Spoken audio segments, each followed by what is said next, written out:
আমরা বাক তরকারি বলি। এইটার ডাঁট আজকে আমি ছিঁড়ছি, বুঝছেন? মানে আমার ছাদ বাগান পাওয়া যাবে না, আমার বারান্দার বাগান পাওয়া যাইব ঢাকা শহরে, বুঝছেন না? আর সাথে লইছি কচু, এই দেখেন এটা ডাঁট লইছি। এই যে এটা ডাঁট, ওই নিচের অংশ কিন্তু খাওয়া যায়, এইগুলা খাওয়া যায় না, মোটাটা খাওয়া যায়। সাথে নেব পাহাড়ি স্টাইলে রান্না করব, সাথে নিছি আলু আর ডাল। এটা দিয়ে রান্না করে খাইয়ে আপনাকে দেখাবো। চুলকায় না,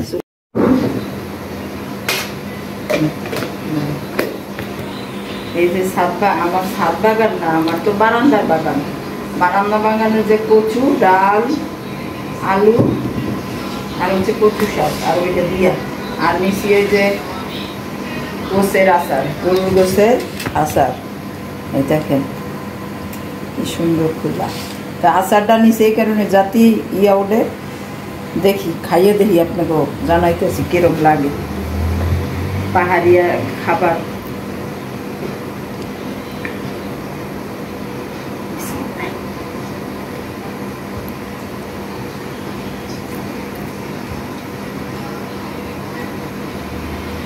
বাইরে সত্যি মজা, সেই মজা। খাইয়ে রান্না দেখেন সুন্দর, সেই সুন্দর।